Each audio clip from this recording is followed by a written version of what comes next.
menjadi potensi adanya katakanlah perpecahan atau dilema di internal Golkar itu adalah karena Pak JK adalah kader Golkar.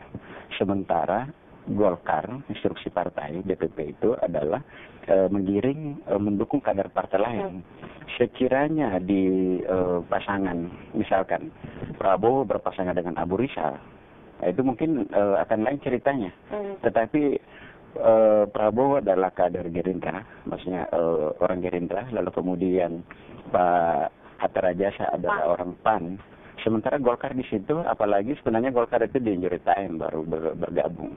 Nah, kehadiran Golkar memang sangat menguntungkan koalisi ini, tetapi dan bisa dikatakan merugikan JK sebagai kader Golkar karena partainya justru mendukung kader partai lain.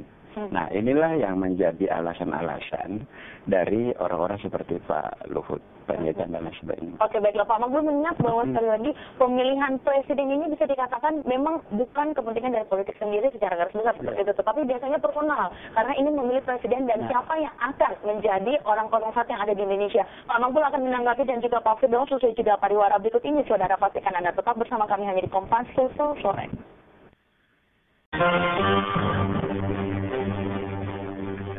Terima kasih saudara, Anda masih bersama kami menyaksikan Kompas sore dan kami tengah membahas terkait dengan dilema Golkar Sulsel di pemilihan presiden dan wakil presiden untuk periode 2014-2019 masih dengan Pak Makbul Halim dan juga Pak Firdaus Muhammad. Silakan langsung ditanggapi pertanyaan saya sebelum jeda iklan. Ya, ini yang perlu diluruskan oleh berbagai pihak yang mengaku tetap setia pada Golkar. Tetapi kalau ada kebijakan Golkar tidak diikuti. Ya, jadi gimana konsisten di mana maksudnya itu? Pak Makbul, siapa yang ketahui di bilik yang sangat kecil seperti itu kan?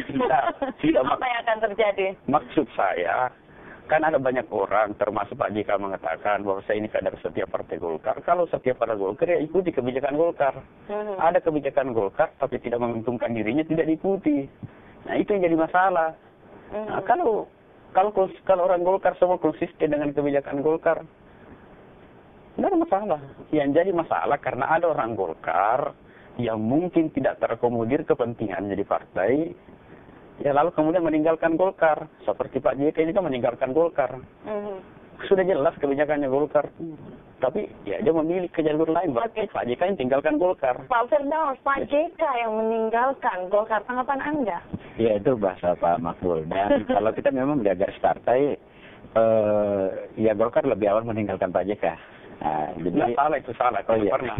Tidak pernah Pak JK yang meninggalkan Golkar gitu. Iya. Waktu itu tidak ada peluangnya untuk menjadi capres 2004, dia tinggalkan Golkar bergabung dengan Pak SBY. Oh iya. Nah, kemudian ketika Golkar di tangannya, dia jadi capres. Nah sekarang ini nggak ada peluang lagi di Golkar, tinggalkan lagi Golkar. Tapi Pak JK tidak pernah mengatakan dan setiap ada undangan yang ada di Sulawesi Selatan utamanya untuk acara ataupun kepentingan Golkar, Pak JK selalu mensounding bahwa saya adalah kader Golkar. Itu betul. Tapi untuk kebijakan-kebijakan politik, ya Pak JK lebih banyak tidak sejalan dengan Golkar. Oke, baiklah. Tanggapannya Pak, sudah singkat? Iya, saya kira ini kan persoalan pilihan politik. Jadi sama juga, sama kalau dikembalikan pertanyaannya, kenapa Golkar tidak mendukung kader Golkar misalnya. Jadi kemudian kenapa kader Golkar tidak mengikuti seruan partai. Jadi karena ini wilayah politik, lalu kemudian yang dilematis ini yang sosial adalah ketika Pak Makbul misalnya mengatakan bahwa jangan pilih Pak JK, pilih Prabowo. Oke, baiklah. Pak Firdaus, kita tahan dulu. Kita berbicara terkait dengan kesetiaan. Apakah memang hanya Partai Golkar yang begitu banyak, ada beberapa kadernya sendiri yang tidak setia terhadap Golkar? Dan kita coba untuk terhubung dengan Bapak Syamsul Rizal, salah satu pengurus DPD Demokrat Sulsel. Pak Syamsul. Iya, Assalamualaikum warahmatullahi wabarakatuh, Mbak Yuli. Iya, baik. Waalaikumsalam. Bagaimana kabarnya? Baik, Pak Syamsul Rizal. Nah, terkait Partai Demokrat mengingat bahwa di pusat mengatakan sampai sejauh ini masih netral saja. Bagaimana dengan Partai Demokrat yang ada di Sulsel? Kira-kira berat mana, Pak? Ya, sampai saat ini kan kita masih netral. Netralnya itu dalam pengertian kita ini akan meneliti apa yang menjadi visi misi dan programnya calon tertentu dan kira-kira yang mana yang paling sesuai dengan platform dan visi misi Partai Demokrat. Dari situ baru kita akan mengeluarkan rekomendasi untuk bisa membantu calon tertentu.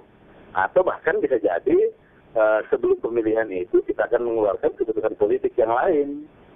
Oke, baiklah Pak Samsul Rizal mengingat bahwa sampai sejauh ini memang masih netral. Untuk di Sulawesi Selatan sendiri, Anda membaca atau melihatnya terkait dengan kebijakan yang ada di Demokrat Sulsel sendiri bagaimana? Ya, soal dukungan partai untuk proses pencalonan dan pengusungan itu sudah pasti kita netral. Tetapi dalam pemilihan calon presiden nanti itu belum tentu kita netral. Dalam pengertian nanti insya Allah setelah melihat visi misi calon yang bersangkutan, bisa saja ada instruksi partai untuk merekomendasikan pemilihan calon tertentu. Oke, baiklah. Kemarin saya sempat berbicara dengan salah satu psikolog daripada politik sendiri terkait dengan minat dan adanya sentimen etnis sendiri. Apakah itu akan berpengaruh juga terhadap Demokrat? Akan ada beberapa kadernya seandainya ternyata diputus mengatakan bahwa akan mendukung Prabowo, apakah memang akan membelok untuk mendukung Pak JK sendiri sebagai wakil presiden? Kita belum bisa berandai-andai, tetapi yang paling pasti adalah siapapun calon nanti yang kemudian secara visi misi dan garis perjuangan itu senada atau seiring dengan Partai Demokrat, maka kemungkinan yang bersangkutan akan mendapatkan dukungan real dari Partai Demokrat, dari kader-kader Partai Demokrat. Jadi bukan dari Partai Demokrat, kader-kader Partai Demokrat yang tentu akan menerima rekomendasi dari pengurus DPP nantinya. Iya. Ya, Pak Samsul Rizal sejauh ini memang masih netral. Seandainya saat ini sudah ada yang menyatakan sikap terhadap salah satu pasangan dari calon presiden sendiri, apakah akan ada sanksi dan sanksinya seperti apa, Pak Samsul? Tidak masalah. Sampai saat ini memang kita diberikan keleluasaan untuk bekerja kepada orang-orang tertentu yang sifatnya menurut perhitungan atau pemikiran dari kader tersebut itu sesuai dengan visi misi kita. Kita saat ini tidak memilih salah satu dalam segi kepartaian, tetapi sekali lagi Partai Demokrat itu tidak mungkin apolitik, tidak mungkin tidak berpolitik dalam pengertian menyalurkan hak pilihnya. Maka pasti kita akan menyalurkan hak pilih kita nanti itu kepada calon yang kita anggap bisa menjadi representasi dari kepentingan atau visi misi dari Partai Demokrat. Oke, baiklah. Tadi Pak Mahfud Halim di sini sempat mengatakan bahwa akan terjadi pemecatan, sanksi tegas yang akan diberikan kepada kader Golkar sendiri apabila ternyata membelok. Bagaimana dengan Partai Demokrat sendiri, Pak Samsul Rizal? Kalau kita kemungkinan besar belum sampai ke tahap itu karena memang belum ada keputusan strategis untuk dukungan. Jadi selama belum ada keputusan strategis untuk dukungan, maka tidak ada kader yang dianggap membelot. Jadi tentu belum ada sanksinya juga, tetapi nanti kalau misalnya ada keputusan untuk rekomendasi ke calon tertentu kemudian ada, ya kemungkinan juga bisa kita bicarakan atau bisa ada prosedur untuk pemberian sanksi deh. Ya. Oke, baiklah, terima kasih kepada Pak Samsul Rizal dari Demokrat Sulsel. Selamat sore, Pak. Oke, silakan langsung dilanjut tadi tentang kesetiaan. Ternyata soal setia ini sangat berat juga ya Pak Makbul. Ya, jadi kan ini sebagai orang partai di situ saya kira ditekannya sebagai kader sejati itu apapun keputusan partai, pahit atau manis seharusnya diikuti. Itu idealnya.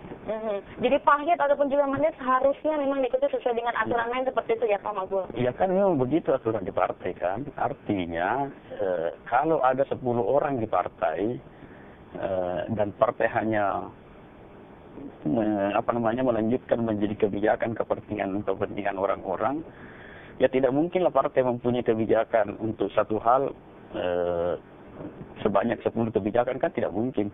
Ya untuk satu hal satu kebijakan. Ya misalnya untuk capres, kalau ada 10 kader kader Golkar terbaik, ya tidak mungkin 10-nya jadi capres. Ya pasti 9-nya tidak jadi capres. Nah, kalau misalnya hanya karena tidak jadi capres, lantas pindah lagi ke tempat lain untuk menjadi capres, ya saya malah mau bertanya, itu yang disebut loyal pada partai.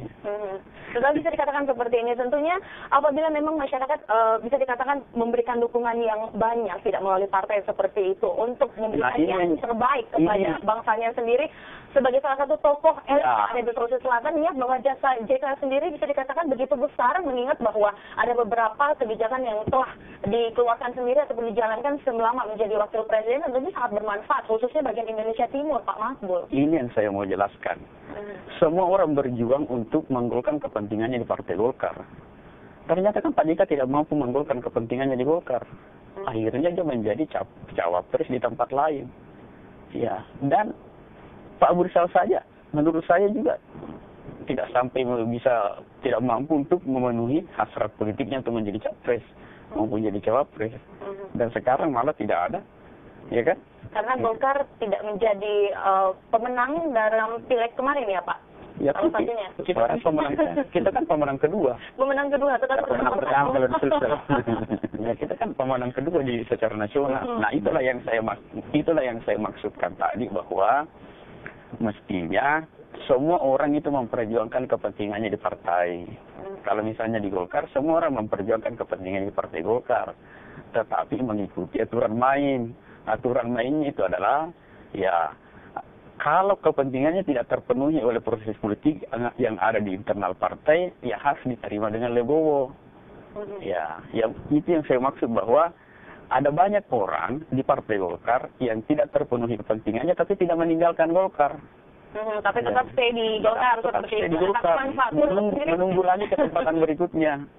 Tapi kalau menunggu lagi Pak, ini sesuai dengan usia ataupun juga umur kan tentunya harus lebih cepat, lebih baik. Itu salah satu tagline yang dimiliki oleh JK sendiri. Pak Firdaus, silakan. Ya, Pak JK itu adalah tetap kader Golkar. Apakah kemudian Pak Makbul mau membahasakan membangkang dari partai atau tidak, yang jelas kader Golkar.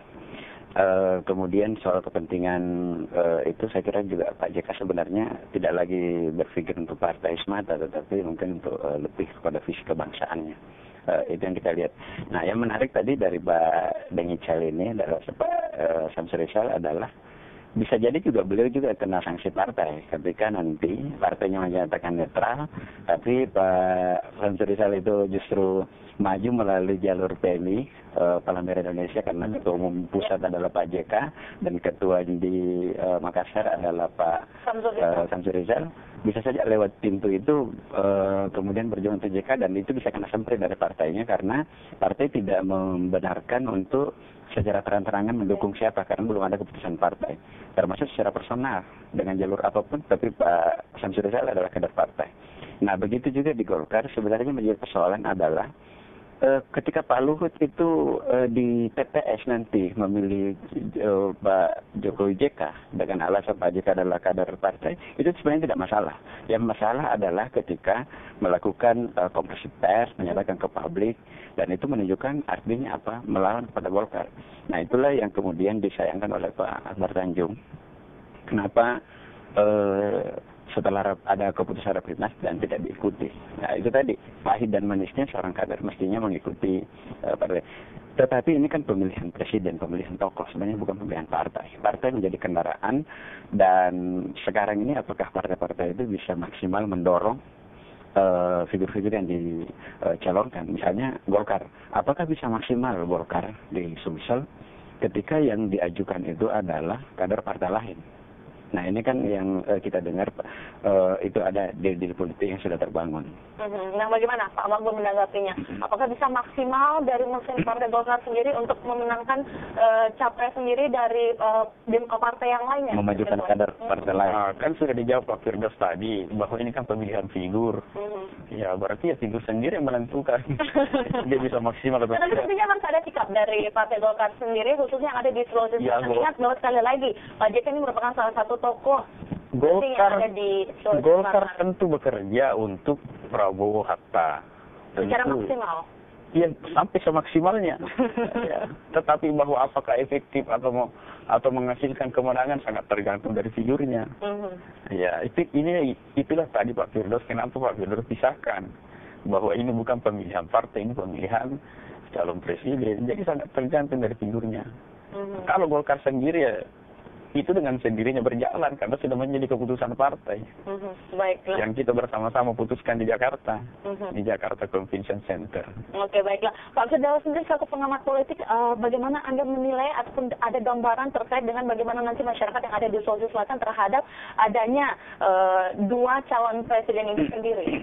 Jadi ada beberapa analisa bahwa sesungguhnya setelah JK ini tidak didukung oleh partainya, terutama Sulsel sebagai lumbung Golkar, basis Golkar, dan Pak JK adalah orang Golkar yang maju melalui partai lain, dan Golkar adalah basisnya dari Sulsel, basis suaranya Pak JK. Nah, sekarang apakah kemudian Pak JK mendapatkan suara yang maksimal di Sulsel atau tidak itu sangat tergantung pada kerja-kerja timnya nanti. Lalu dan harus diingat bahwa PDIP di Sulsel dan PDIP dan Nasdem kemudian PKB Hanura di Sulsel itu tidak terlalu signifikan dibanding dengan Golkar dan Hanura yang mendukung Prabowo. Artinya apa?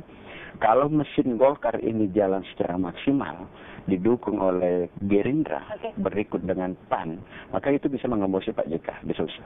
Kalau partai ini maksimal. Jadi bisa juga kita katakan kalau Pak JK menang di Sulsel berarti mesin partai Golkar mungkin tidak maksimal. Bagaimana Pak Mahfud ditanggapi singkat? Ya, tahun 2004 itu calon presidennya Golkar calon presiden Golkar itu adalah Wiranto Salahuddin Wahid dan Pak JK waktu itu cawapres dari Pak SBY. Dan kemudian berikutnya dalam pemilu berikutnya Golkar tetap menang. Padahal itulah yang dikatakan Pak Firdaus tadi bahwa ini pemilihan figur bukan partai. Jadi Golkar tetap berjaya di Sulsel, tetapi kalau soal figur calon presiden, ya itu masalah tersendiri. Oke, baiklah. Terima kasih banyak kepada Pak Firdaus dan juga terima kasih banyak kepada Pak Makbul dan saudara. Beragam informasi menarik lainnya terkait dengan berita olahraga akan disampaikan oleh rekan saya Ariansi Kuilen. Nah, Ariansi, terkait dengan informasi apa lagi yang Anda miliki saat ini? Baik, kami mempunyai informasi dari dunia olahraga yakni PSM Makassar, Yuli. Oke, baiklah. Selengkapnya saudara bersama Ariansi. Baik, terima kasih Yulita.